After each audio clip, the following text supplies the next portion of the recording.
নমস্কার। এক যে ছিল কবি সুকান্ত ভট্টাচার্য, এক যে ছিল আপন ভোলা কিশোর।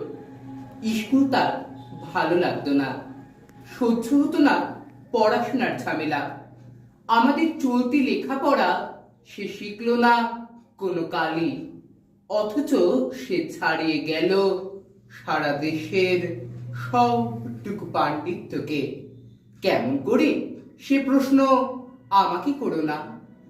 বড় মানুষের মধ্যে গরিবের মতো মানুষ, তাই বড় হয়ে সে বড় মানুষ না হয়ে মানুষ হিসেবে হলো অনেক বড়।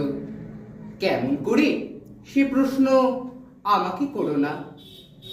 গান সাধার বাধা আইন সে মানেনি, অথচ স্বর্গের বাগান থেকে সে চুরি করে আনলো তোমার আমার গান। কবি সে, ছবি আঁকার অভ্যাস ছিল না ছোট বয়সে, অথচ শিল্পী বলে সেই পেল শ্রেষ্ঠ শিল্পীদের সম্মান। কেমন করে সে প্রশ্ন আমাকে করো না। মানুষ হলো না বলে যে ছিল তার দিদির আক্ষেপের বিষয়।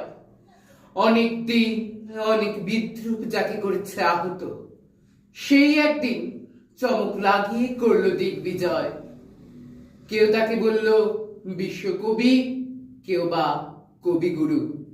উত্তর দক্ষিণ পূর্ব পশ্চিম চারিদিক করলো প্রণাম। তাই পৃথিবী আজ অবাক হয়ে তাকিয়ে বলছে, কেমন করে সে প্রশ্ন আমাকে করো না। এ প্রশ্নের জবাব তোমাদের মতো আমিও খুঁজি। নমস্কার।